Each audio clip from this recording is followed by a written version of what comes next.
True Light Network. Truly beyond truth.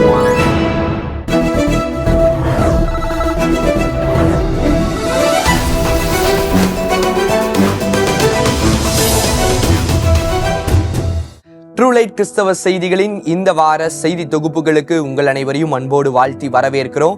ஒவ்வொரு வார செய்தி தொகுப்புகள் உங்களுக்கு ஆசீர்வாதமா இருக்கு. தொடர்ந்து அந்த காரியங்களுக்காக ஜெபித்து கொண்டு இருக்கிறீங்க அப்படிங்கிறத நாங்க விசுவாசிக்கிறோம். இன்னைக்கும் நீங்க ஜெபிப்பதற்கும் நீங்க தெரிந்து கொள்வதற்குமான ஆசீர்வாதமான செய்தி தொகுப்புகள், சுவாரஸ்யமான காரியங்கள் உங்களுக்காக காத்து கொண்டிருக்கு. நீங்க இன்னும் ட்ரூ லைட் கிறிஸ்தவ செய்திகள் சேனலை சப்ஸ்கிரைப் செய்யாம இருந்தா செய்து கொள்ளுங்க. செய்தி தொகுப்புகளின் லிங்கை உங்களுடைய ஃப்ரெண்ட்ஸ் அண்ட் ஃபேமிலிக்கு ஷேர் பண்ணுங்க. முதலில் தலைப்பு செய்திகள். டெட் சீ என்று அழைக்கப்படும் சவக்கடலில் நடப்பது என்ன? எசேக்கியேல் 47 அதிகாரத்தின் தீர்க்க தரிசனம் நிறைவேறி வருகின்றதா?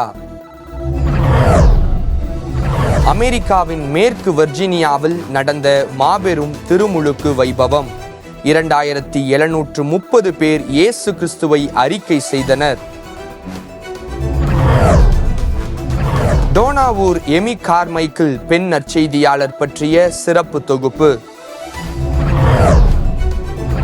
60,000 கத்தோலிக்க கிறிஸ்தவர்கள் ஒன்று சேர்ந்து தேவனை ஆராதிக்கும் காட்சி கத்தோலிக்க மக்கள் மத்தியில் எழுப்புதல் ஆரம்பித்து விட்டதா?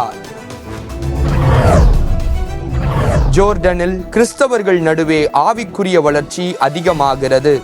அங்கு என்ன நடக்கிறது? உஸ்பெகிஸ்தானில் தரிசனங்களில் இயேசு கிறிஸ்துவை பார்த்ததாக ஜனங்கள் கூறுகின்றனர். ஆயிரக்கணக்கான இத்தாலிய இளைஞர்கள் ஒன்று சேர்ந்து தேவனை ஆராதித்தனர்.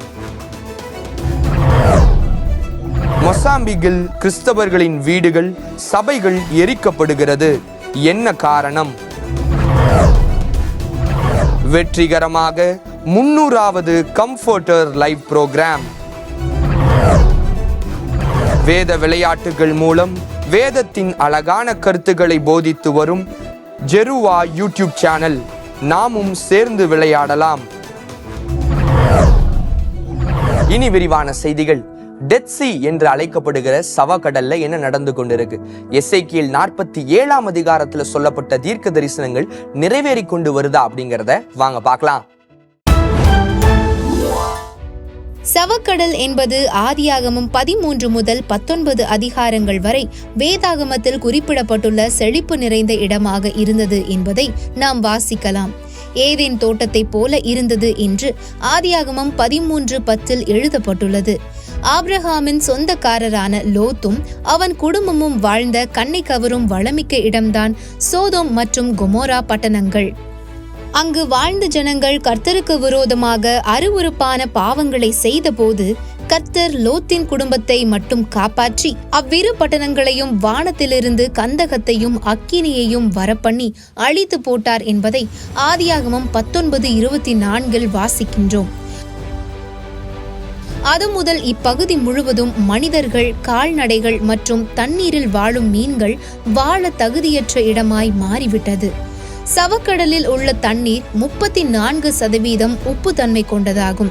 அதாவது 1 லிட்டர் தண்ணீரில் 340 கிராம் உப்பு தன்மை உள்ளது. இன்று சவக்கடல் சுற்றுலா தலமாக மாறிவிட்டது. இஸ்ரவேல் தேசத்தின் ஒரு பகுதியும் ஜோர்டான் நாட்டின் ஒரு பகுதியாய் உள்ளது. இங்கு வருபவர்கள் தண்ணீரில் மிதப்பார்கள். இது ஒரு சபிக்கப்பட்ட பூமியாக இருந்தாலும் இப்பகுதியிலிருந்து எடுக்கப்படும் தாது பொருட்கள் மூலம் சரும நோய்களுக்கு சிகிச்சை அளிக்கப்படுகிறது. இந்த அதிகமான உப்புத்தன்மை கொண்ட சவக்கடல் செழிப்புள்ள இடமாக மாறுமா? மாறும் என எசேக்கியேல் 47 அதிகாரத்தில் 7 முதல் 12 வசனம் வரை தீர்க்க தரிசனமாக எழுதப்பட்டுள்ளது. இந்த தீர்க்க தரிசன வசனங்களை கொண்டு அநேகர் வேத ஆராய்ச்சி செய்து வருகின்றனர். சமீப நாட்களில் இந்த சவக்கடலில் ஒரு மாற்றம் துவங்கிவிட்டது. சவக்கடல் சுற்றியுள்ள இடங்களில் பேரிச்சம்பழ மரங்கள் செழிப்பாக வளர துவங்கி அதிக கனிகளை கொடுக்க துவங்கியுள்ளது. எருசலேம் நகரத்திலிருந்து நீரூற்றுகள் புறப்பட்டு சவக்கடல் நோக்கி புறப்பட்டு வந்து அந்த நீர்ப்பாதைகள் அனைத்தும் செழிப்புள்ள பிரதேசங்களாக மாறி வருகின்றது. எசேக்கியேல் 47 எழுதப்பட்டுள்ள தீர்க்க தரிசன வசனங்களை நாம் வாசிக்கலாம். அவர் என்னை நோக்கி, இந்த தண்ணீர் கிழக்கு தேசத்துக்கு புறப்பட்டு போய் வனாந்தர வழியாய் ஓடி கடலில் விழும். இது கடலில் பாய்ந்து விழுந்த பின்பு அதன் தண்ணீர் ஆரோக்கியமாகும். சம்பவிப்பது என்னவென்றால், இந்த நதி போகுமிடமெல்லாம் சஞ்சரிக்கும், ஜீவ பிராணிகள் யாவும் பிழைக்கும். இந்த தண்ணீர் அங்கே வந்தபடியினால் வெகு ஏராளமான மச்சங்களும் உண்டாயிருக்கும். இந்த நதி போகுமிடமெங்கும் உள்ள யாவும் ஆரோக்கியம் பட்டு பிழைக்கும். அப்பொழுது என்கேதி துவங்கி எனக்லாயிம் மட்டும் மீன் பிடிக்கிறவர்கள் அதன் கரையிலே நிற்பார்கள். அதெல்லாம் வலைகளை விரிக்கிற ஸ்தலமாயிருக்கும். அதன் மச்சங்கள் பெரிய சமுத்திரத்தின் மச்சங்களைப் போல பல ஜாதியும் மகா ஏராளமுமாயிருக்கும். ஆனாலும் அதனுடைய உளையான பள்ளங்களும் அதனுடைய மடுக்களும் ஆரோக்கியமாகாமல் உப்பாகவே விட்டுவிடப்படும். நதியோரமாய் அதன் இக்கரையிலும் அக்கரையிலும் புசிப்புக்கான சகலவித விருட்சங்களும் வளரும்.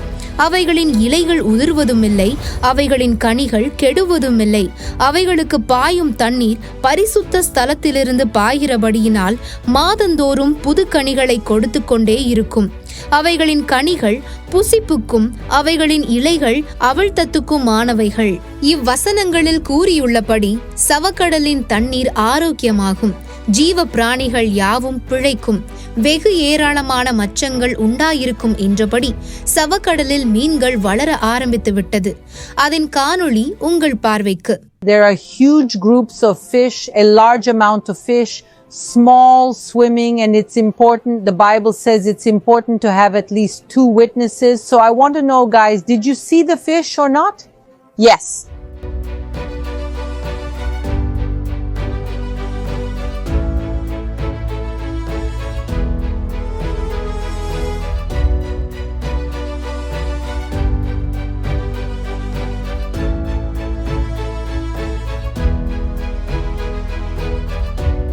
அன்பானவர்களே, கர்த்தர் சொன்னது சொன்னபடியே நடந்து கொண்டிருக்கும் இறுதி காலத்தில் வாழ்ந்து கொண்டிருக்கின்றோம்.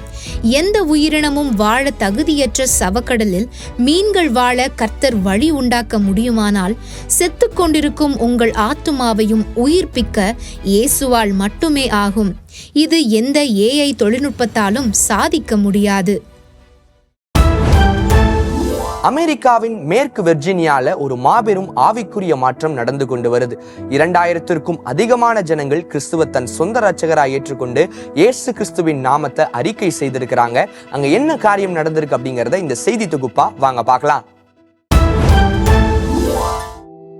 அமெரிக்க தேசத்தின் மேற்கு வர்ஜீனியா ஒரு வளமை மிக்க இடமாகும். இயற்கை வளங்களும் தூய்மையான நீர்நிலைகளும் பாதுகாக்கப்பட்ட மலை காடுகள் கொண்ட கண்கவர் நிலப்பரப்பு ஆகும். மேற்கு வர்ஜீனியாவில் 78.6 புரோட்டஸ்டன்ட் கிறிஸ்தவர்கள் வாழ்கின்றனர். பாரம்பரிய கிறிஸ்தவர்களாகிய இவர்கள் மத்தியில் ஒரு ஆவிக்குரிய மறுமலர்ச்சி நடைபெற்று வருகின்றது. அநேக ஆண்டுகளாக தேவ சமூகத்தில் ஊற்றப்பட்ட ஜெப விண்ணப்பத்திற்கு கர்த்தர் பதில் கொடுத்து அமெரிக்கா தேசமெங்கும் பெரும் எழுப்புதல் சரித்திர சம்பவங்கள் நடைபெற்று கொண்டே வருகின்றதை நாம் ஒவ்வொரு கிறிஸ்தவ செய்திகள் தொகுப்பிலும் பார்த்து வருகின்றோம்.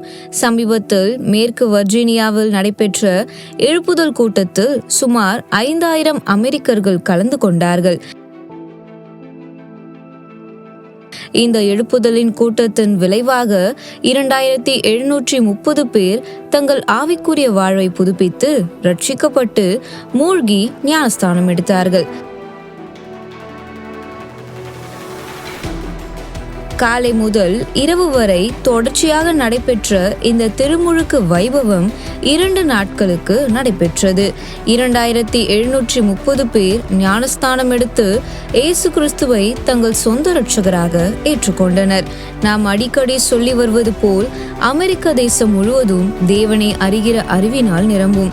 அந்நாட்டின் எழுப்புதலுக்காக நாம் ஜெபித்த ஜெபத்திற்கு அறுவடையை காணும் வசந்த காலம் இது.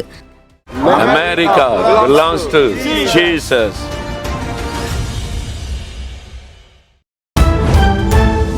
டோனாவூரை சேர்ந்த எமி கார்மைக்கேல் அப்படிங்கிறவங்களை குறித்து நீங்க அறிந்திருப்பீங்க. அவர்கள் அநேகருக்கு ஆசீர்வாதமாகவும் கர்த்தர் பயன்படுத்துகிற ஒரு பெரிய கருவியாகவும் அவங்க இருந்திருக்கிறாங்க. அவங்களை குறித்து விவரிக்கிறது இந்த செய்தி தொகுப்பு. திருநெல்வேலி மாவட்டத்தில் உள்ள டோனாவூர் ஃபெலோஷிப் ஊழியங்களை குறித்து நாம் அனைவரும் அறிந்திருப்போம். அழகிய இடமாக தோற்றமளிக்கும் இந்த டோனாவூர் கிராமத்திற்கு பின்பாக கருணை உள்ளம் கொண்ட விசுவாச பெண்மணி ஏமி கார்மைக்கல் அம்மையார் அவர்கள் சவால் நிறைந்த ஊழியம் செய்ததை நாம் அறிந்திருக்க வேண்டும்.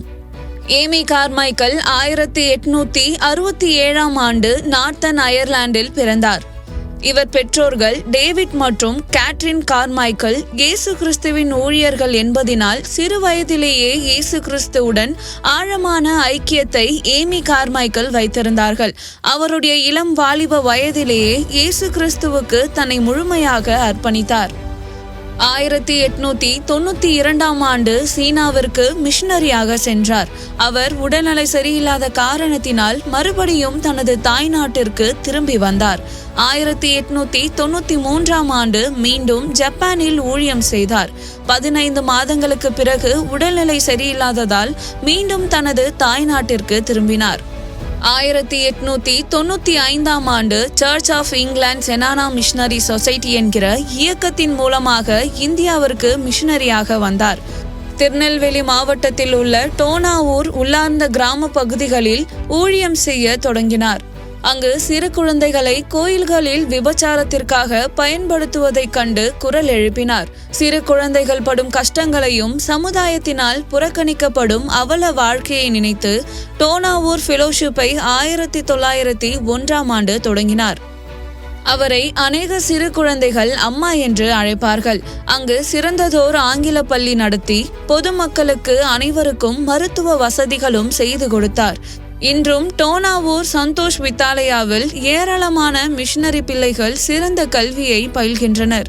இசையின் மீது ஆர்வம் கொண்ட ஏமி கார்மைக்கல் அம்மையார் அவர் கட்டிய கலைநயமுள்ள தேவாலயத்தில் ஒரு விசேஷித்த ஒரு இசை கருவியை வைத்தார்கள். இன்றும் அது எத்திசைக்கும் ஒலிக்கின்றது.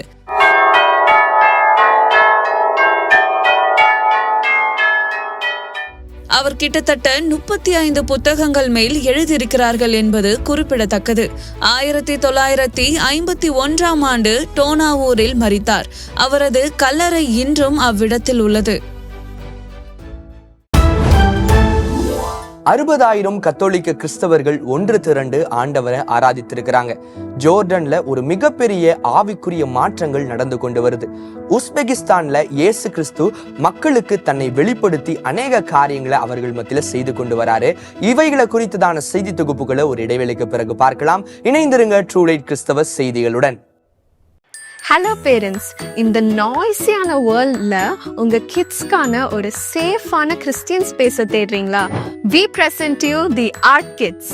இங்க கிட்ஸ்க்கான Bible stories, games and activities, இன்னும் பல கிறிஸ்டியன் கண்டென்ட்ஸ் உங்களுக்காக காத்துட்டு இருக்கு. உடனே தி ஆர்ட் கனெக்ட் ஆப்பை டவுன்லோட் பண்ணி கிட்ஸ்ன்ற ஆக்சஸ் கோடை என்டர் பண்ணி தி ஆர்ட் கிட்ஸ் ஆர்கனைசேஷன்ல ஜாயின் பண்ணுங்க.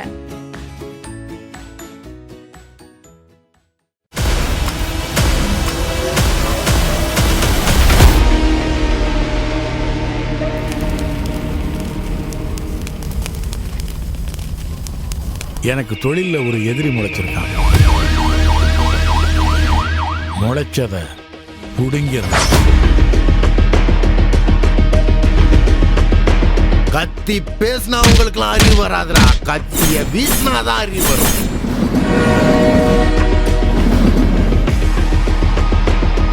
அண்ணன் கொலை செய்யறதா முடிவு பண்ணிட்டேன்.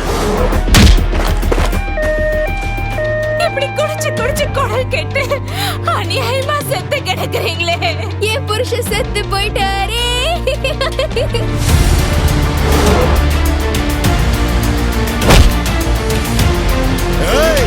நீங்க தைரியமுள்ள ஆம்பளைங்களா இருந்தா கட்ட அவுத்து விடுங்கடா. யார் மனசுக்குள்ள என்ன கெடுதல் இருக்குன்னு யாருக்கு தெரியும்? எனக்கும் தெரியும்டா. உன் உபதேசத்தை கேட்க வரல. வெட்டு 1 துண்டு 2ன்னு பேச வந்திருக்கோம். ஏசப்பா,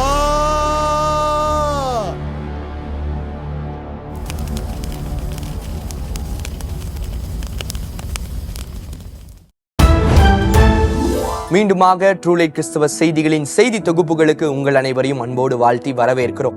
60,000 கத்தோலிக்க கிறிஸ்தவர்கள் ஒன்று திரண்டு ஆண்டவரை ஆராதித்திருக்கிறாங்க. கத்தோலிக்க கிறிஸ்தவர்கள் மத்தியில எழுப்புதல் பரவி கொண்டிருக்கிறதா அப்படிங்கிறத இந்த செய்தி தொகுப்புல வாங்க பார்க்கலாம். அமெரிக்காவில் வாழும் கத்தோலிக்க கிறிஸ்தவர்கள் மத்தியில் ஆவிக்குரிய மாற்றங்கள் ஏற்பட்டு வருகின்றது என்பதை நாம் அறிந்திருக்கின்றோம். கடந்த ஆண்டு அமெரிக்காவில் உள்ள இண்டியானாபோலிஸ் என்கிற இடத்தில் கத்தோலிக்க கிறிஸ்தவர்கள் ஒன்று சேர்ந்து நேஷனல் யூகேரிஸ்டிக் காங்கிரஸ் க்ளோசிங் மாஸ் என்கிற நிகழ்வை நடத்தியிருக்கின்றனர். இந்த நிகழ்வில் டேவ் லாரன் மோர் என்கிற இசைக்குழுவினர் தி லார்ட் இஸ் மை ஷெப்பர்ட் என்கிற பாடலை சங்கீத புத்தகத்திலிருந்து எடுத்து பாடினர்.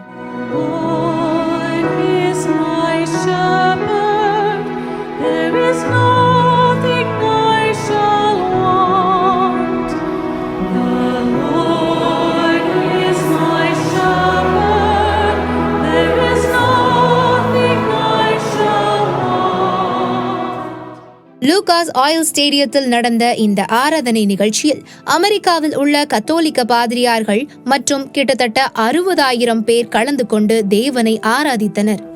இது கத்தோலிக்க கிறிஸ்தவர்கள் மத்தியில் ஏற்பட்டிருக்கும் ஆவிக்குரிய ஒற்றுமையையும் ஆவிக்குரிய மாற்றத்தையும் வெளிப்படுத்துவதாக இந்த நிகழ்வு அமைந்திருக்கிறது. அவர்கள் ஒன்று சேர்ந்து இயேசு கிறிஸ்துவை ஆராதிக்கும் காட்சி நம்மை மெய்சிலிர்க்க வைக்கிறது. இக்காட்சிகளில் சில உங்கள் பார்வைக்காக.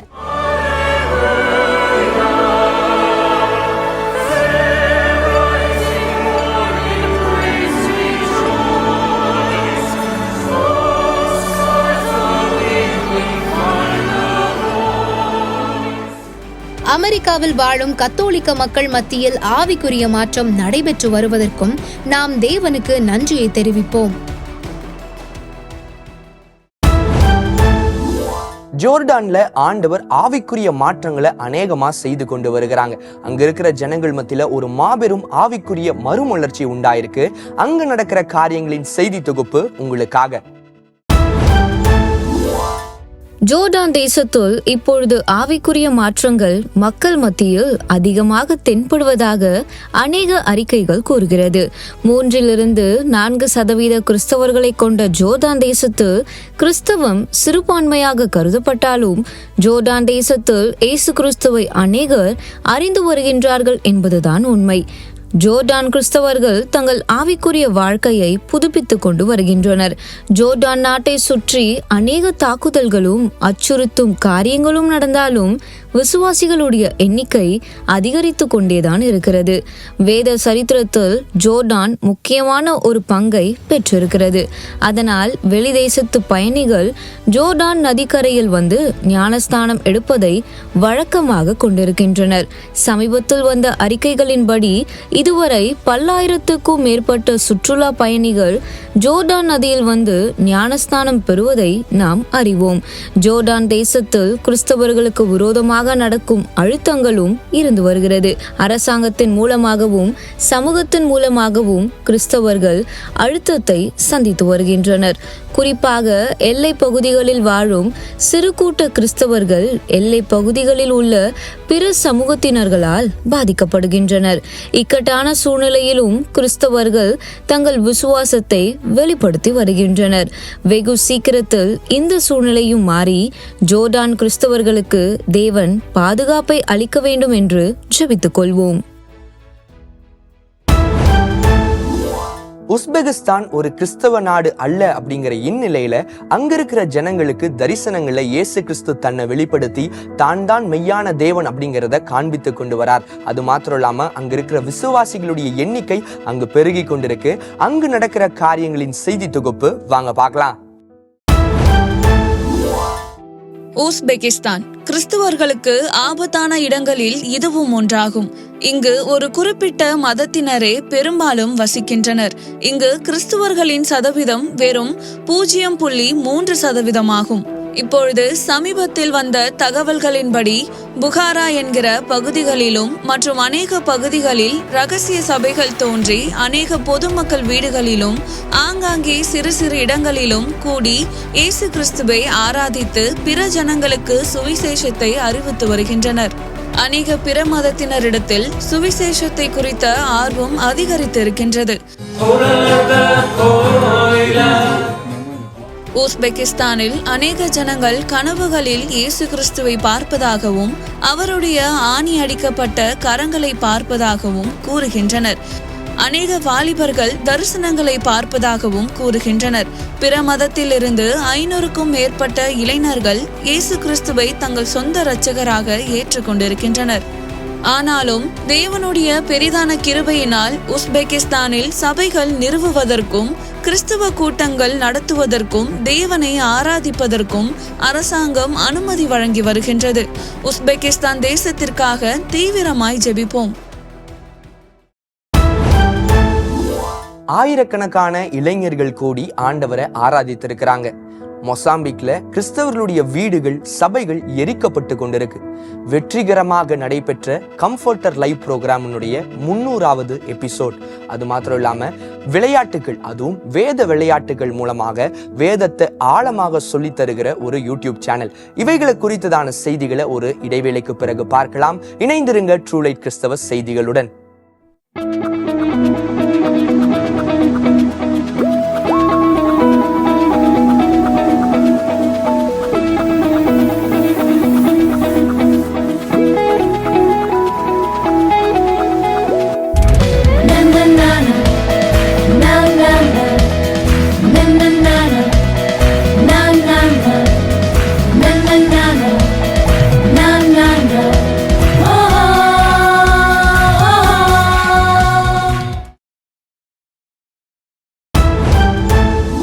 மீண்டுமாக ட்ரூ லைட் கிறிஸ்தவ செய்திகளின் செய்தி தொகுப்புகளுக்கு உங்களை அன்போடு வாழ்த்தி வரவேற்கிறோம். Jubilee of youth in Rome என்கிற ஒரு கூடுகையில இத்தாலியில் இருக்கிற அநேக இளைஞர்கள் கூடி ஆண்டவர் ஆராதித்திருக்கிறாங்க. அங்கு நடந்த காரியங்களின் செய்தி தொகுப்பு உங்களுக்காக. இத்தாலியில் 2025 ஜூபிலி ஆஃப் யூத் என்கிற நிகழ்வு நடைபெற்றது. இந்த நிகழ்வில் ஆயிரக்கணக்கான இத்தாலியை சேர்ந்த வாலிபர்கள் கலந்து கொண்டனர். ஜூலை 28 ஆகஸ்ட் 3 வரை தொடர்ச்சியாக நடைபெற்ற இந்த நிகழ்வில் வாலிபர்கள் ஒன்றாக ஊர்வலம் சென்று இசைக்கருவிகளை வாசித்து தேவனை மகிமைப்படுத்தினர்.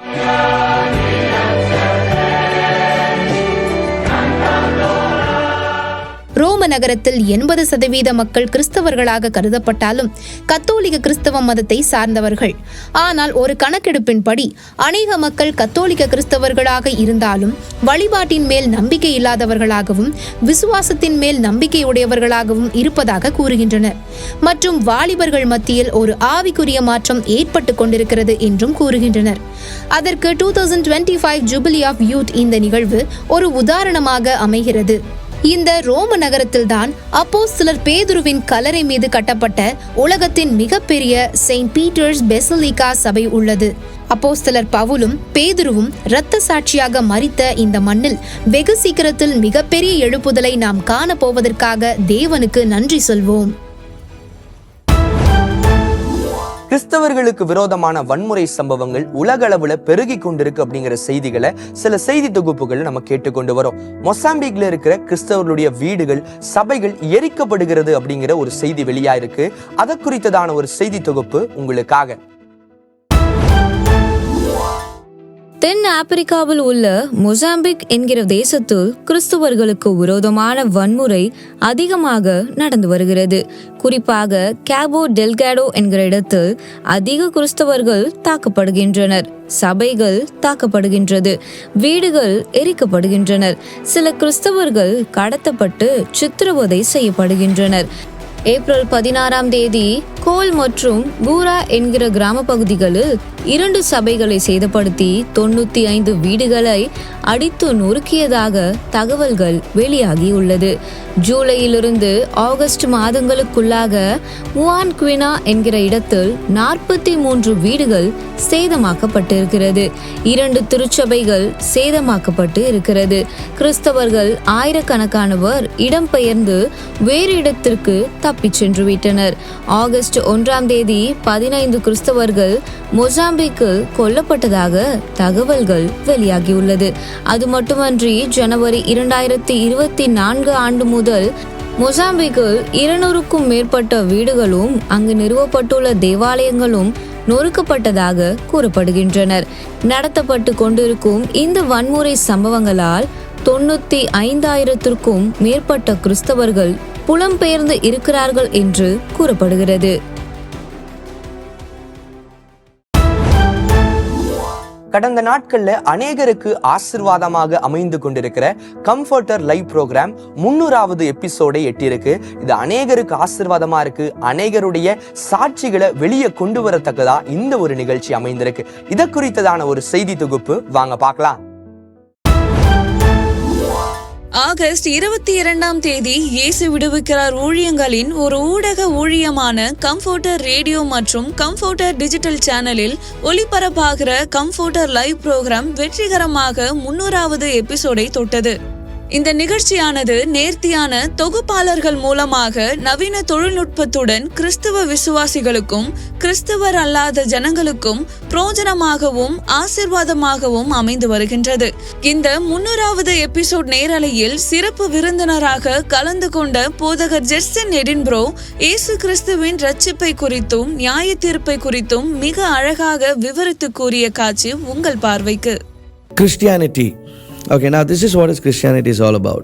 ஸோ கடவுள் வந்துட்டு ஆண்டவர் ரொம்ப நல்லவர். அவர் என்ன பண்ணுறாருன்னா நம்மள மாதிரியே ஒருத்தனை படைப்போம் அப்படின்னு சொல்லி மனுஷனை படைக்கிறார். அவனை ஏன்டா நீ ஏன் தனியாக இருக்கிற அப்படின்னு சொல்லிட்டு அவனுக்கு ஒரு அழகான ஒய்ஃபை கொடுக்குறார். கொடுத்துட்டு மொத்த பூமியும் அவங்கள்ட்ட கொடுத்துட்றாரு. பாருங்க, ஃபர்ஸ்ட் கிஃப்ட் மனுஷனுக்கு எல்லாத்தையும் ரெடி பண்ணுறார். அழகான வானம், அழகான பீச்சஸ்ஸு, இப்படி எல்லாத்தையும் பண்ணிட்டு ஒரு அழகான தோட்டம், அதுக்கு பேர் ஏதேன் தோட்டம். அதில் ஹஸ்பண்ட் அண்ட் ஒய்ஃபா அவங்களோட மாஸ்டர் பெட்ரூமே ஒரு ஹோல் தோட்டங்க. அவங்களோட ஹோல் வீடு வந்துட்டு ஒரு பூமி கொடுத்து, நான் உங்க கூட இருக்கிறேன், நீ என் கூட இரு, நம்மளாம் சந்தோஷமா இருப்போம் அப்படின்னு சொல்லிட்டு ஹெவன் ஆன் எர்த். ஆண்டவர் வந்துட்டு பகலின் குளிர்ச்சியான நேரத்தில் தோட்டத்தில் நடக்கிறார். அவர் நடக்கிறாரு, ஆண்டவர் நடக்கிற கால் சத்தம், யாருப்பா ஏதோ சவுண்டு கேட்குது, ஃபுட் ஸ்டெப்பு, பார்த்தா ஆண்டவர், ஏன்னா மீது வேறு யாரும் இல்லை அங்கே. ஸோ இப்படி ஒரு அழகான வாழ்க்கையை அமைச்சு கொடுக்குறார். ஸோ அதுக்கு மேலே மனுஷனுக்கு சாவே இல்லை. இப்படி நீ பல்லாண்டு வாழ்க அப்படின்னு இல்லை, என்றென்றும் வாழ்க அப்படின்னு சொல்லி பிளஸ் பண்ணி ஆண்டவர் மனுஷனை வச்சுட்டு போறார். அப்பா அவர் ஒரே ரூல்ஸ் தான். இன்னைக்கு நம்ம பைக் எடுத்துட்டு ரோட்ல போனா 1008 ரூல்ஸ் இருக்கு. ஸ்பீட் பிரேக்கர் பார்த்தா ஸ்லோ பண்ணு, 60 பார்த்தா 60ல போகணும், ரெட்டை பார்த்தா நிற்கணும், ஆரஞ்சுனா ரெடி, கிரீன்னா கோ, இப்படி 1008 ரூல்ஸ் இருக்கு. ஒரே ரூல் கொடுக்குறாருங்க, டேய் அந்த பழத்தை மட்டும் சாப்பிடாத, அந்த மரத்துல பழத்தை மட்டும். ஒரு rule. How can somebody mess up when you have just one rule to follow? இவங்க 2 பேரில் ஏன் ஆண்டவரே சாப்பிட்டா செத்துருவேன், செத்து தான் பார்ப்போம் அப்படின்னு போய் சாப்பிடுகிறான் மனுஷன், ஆவியில் சாகிறான். சாவு சரீரத்தில் வந்துருச்சு. இன்னைக்கு மனுஷன்லாம் சாடுறதுக்கு ஒருத்தர் பண்ண அந்த பாம்பு வந்துச்சு, அந்த பிசாசு அவங்கள என்ன பண்ணுறான், கீழ்ப்படியாமல் வச்சு சாகடிச்சிட்டான். அன்னையிலேருந்து எல்லாரும் செத்துக்கிட்டு இருக்கிறாங்க. என்னது, இன்னைக்கு வரைக்கும் எல்லாம் செத்துட்டு இருக்கிறாங்க. கடவுள் பார்த்தாரு, ஏன்டா சாப்பாடான்னு சொன்ன பழத்தை போய் சாப்பிட்டு இப்படி செத்துட்டு இருக்கிறீங்களே அப்படின்னு சொல்லிட்டு. இதில் என்ன ப்ராப்ளம்னா, அது அப்படியே சரீரத்தில் செத்தா மட்டும் இல்லை, சரீரத்தில் செத்ததுக்கு அப்புறம் இந்த பாவம் அப்படிங்கிறது ஒரு மனுஷனை நரகத்துக்கு கூட்டிகிட்டு போகுது. அதனால கடவுள் பார்த்தாரு, என்ன நான் சொன்னேன்ல, கடவுள் ரொம்ப நல்லவர். அவர் என்ன பண்ணார்னா, எனக்கு ஒரே ஒரு பையன் இருக்கிறான், நான் என்ன பண்ணுறேன், இனிமேல் நீங்களாம் சாக வேண்டாம், உங்கள் எல்லாரோட பாவத்தையும் அவர் மேலே வச்சுட்டு அவர் செத்துருவார். அதுக்கப்புறம் நீங்கள் அவரை நம்பினீங்கன்னா நீங்கள் யாரும் சாக மாட்டீங்க, உங்களுக்கு ஜீவன் வந்துடும். அதே மாதிரி நீங்கள் நரகத்துக்கு போக வேண்டாம், நம்ம பழையபடிக்கு எல்லாரும் ஒன்றா இருப்போம் அப்படின்னு சொல்லிட்டு ஒரு ஏற்பாடு பண்ணுறாரு. அப்போ அவர் உலகத்தில் வர்றாரு. யாரு? அவரோட பையன். ஓகே, அவர் வந்தப்போ அவரை ஜீசஸ்ங்கிறோம், ஜீசஸ் கிரைஸ்ட்டுங்கிறோம். ஜீசஸ்னா வந்துட்டு அபிஷேகம் பண்ணப்பட்டவர், கிரைஸ்ட்னா நம்மை மீட்கிறவர், இஸ் த கிரைஸ்ட். ஸோ அப்படி வந்துட்டு அந்த ஜீசஸ் வர்றாரு, அவர் நமக்காக மரிக்கிறாரு. அப்புறம் 3ஆவது நாள் அஃப்கோர்ஸ் உயிரோடு எழும்புறாரு. இந்த ஜீசஸை யாரெல்லாம் நம்புறாங்களோ, அதாவது இருதயத்தில் வந்துட்டு இந்த பிதா 3ஆவது நாள் ஜீசஸை உயிரோடு எழுப்பினார் அப்படின்னு நம்பி, இயேசு தான் ஆண்டவர்னு ஒரு மனுஷன் வாயில் 2 தாங்க ரூல்ஸு. இருதயத்தில் வந்துட்டு ஜீசஸ் 3ஆவது நாள் மரிச்சு 3ஆவது நாள் உயிரோடு எழுப்பினார்ல, அதை இருதயத்தில் ஆமாம் ஜீசஸ் பிதா வந்துட்டு இயேசுவை 3ஆவது நாள் உயிரோடு எழுப்பினார், இந்த இயேசு தான் ஆண்டவர் அப்படின்னு வாயில் இருதயத்தில் நம்பிட்டு வாயில் அறிக்கை பண்ணிட்டீங்கன்னா அவ்வளோதாங்க. இதுக்கு மேலே நீங்கள் நரகத்துக்கு போக வேண்டாம், இட்டர்னிட்டிக்கு வந்துடலாம். இந்த கிறிஸ்து ஆரம்பித்து வச்சனால இதை கிறிஸ்தவங்கிறோம். ஸோ கிறிஸ்தவங்கிறது ஒரு மனுஷனை நரகத்திலிருந்து காப்பாற்றுகிற ஒரு வல்லமையான ஒரு ஏற்பாடு. இது கடவுள் கொடுத்த ஒரு பெரிய ஈவு. இதுதான் கிறிஸ்தவம். வேத விளையாட்டின் மூலமாக வேதத்தின் ஆழத்தையும் வேதத்தை குறித்ததான காரியங்களையும் எளிமையா சொல்லித்தரத்தக்கதா ஒரு யூடியூப் சேனல் நடைபெற்று கொண்டு வருது. வேத விளையாட்டுகள் மூலமாக வேத வசனங்களை தியானிக்கத்தக்கதா, அறிந்து கொள்ளத்தக்கதா இது அநேகருக்கு ஆசீர்வாதமா இருக்கு. இதை குறித்ததான ஒரு செய்தி தொகுப்பு வாங்க பார்க்கலாம். சகோதரர் ஜே ராஜேஷ் அவர்கள் கர்த்தருடைய ஊழியத்தை சமூக வலைதளத்தில் வித்தியாசமான முறையில் கலைநயத்தோடு செய்து வருகின்றார்கள். அவர்களின் ஜெருஹா யூடியூப் சேனல் மூலம் இளைஞர்களும் சிறுவர்களும் ஏன் பெற்றோர்களும் புரிந்து கொள்ளும் விதம் நிகழ்ச்சிகளை பதிவு செய்து வெளியிட்டு வருகின்றார்கள். சமீபத்தில் அவர் வெளியிட்டுள்ள மூளைக்குள்ள ஒரு மூளை என்கிற பைபிள் விளையாட்டு பதிவு நல்ல வரவேற்பை பெற்று வருகிறது. அந்த வேத விளையாட்டு உங்கள் பார்வைக்கு. உங்கள் 2 பேர்த்துக்கு ஒரு சின்ன ஒரு போட்டி. இங்கே நீங்கள் பார்க்குறீங்க இல்லையா, ஒரு ஸ்கொயர் பிளாக். இந்த ஸ்கொயர் பிளாக்கை இப்படி பிரிக்க முடியும். ஓகே, இப்போ நீங்கள் என்னென்னா உங்களுடைய டார்கெட் என்னென்னா 20 செகண்ட்ஸ் டைமு. அதுக்குள்ளே இந்த பாக்ஸை வந்து உள்ளே கொண்டு வந்துடணும். மறுபடியும் ஸ்கொயராக தான் இருக்கணும். Okay, the time starts now. நீங்கள்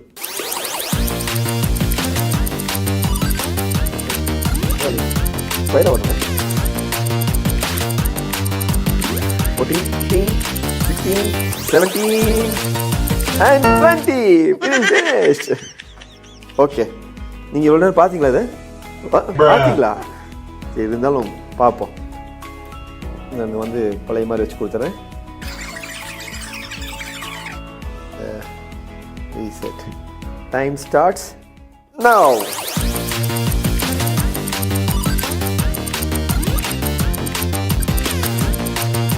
Where are we? 70, 8, 90, 20, finished. Stop. நான் உங்களுக்கு ஒரு வழி சொல்லி கொடுக்குறேன் பாரு. Matter is very very simple. இதில் ஒரு வாழ்க்கை படமும் இருக்குது. இங்கே வந்து பின்னாடி பாருங்கள், ஜீசஸ் இருக்கார். அவர் விலையுயர்ந்த மூளைக்கல்லாம். அப்போ அவரை மூளைக்கல்லாக வச்சு நம்ம வாழ்க்கையை நம்ம பில்ட் பண்ண ஆரம்பிச்சிட்டோம் அப்படின்னு சொன்னால் நம்மளுடைய லைஃபை முடியாதது கூட அழகாக முடிஞ்சு. நிறைய சமயம் இட் இஸ் நாட் பாசிபிள் அப்படின்னு நம்ம நினைக்கிறோம் நம்ம லைஃப்பில். ஆனால் ஜீசஸை சென்டராக வச்சுட்டு நம்மளுடைய லைஃப்பை அப்படி பில்ட் பண்ண ஆரம்பிச்சிட்டா நம்ம வாழ்க்கை எப்படி ஆயிரும்னா முடியாதது கூட முடியுங்க. அன்பானவர்களே, நீங்களும் இந்த ஜெருஹா யூடியூப் சேனலை சப்ஸ்கிரைப் செய்து வித்தியாசமான கிறிஸ்தவ நிகழ்ச்சிகளை கண்டு பயன்பெறுங்கள். பிரியமானவர்களே, இந்த வாரத்தின் ஒவ்வொரு செய்தி தொகுப்புகள் உங்களுக்கு பிரயோஜனமா இருந்திருக்கும் அப்படிங்கிறத நாங்க நம்புறோம்.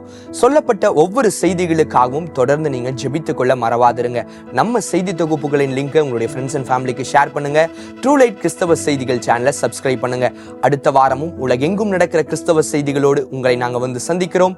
உங்களிடமிருந்து விடை பெறுவது ஜான் இன்ஃபன்ட்ரீகன்.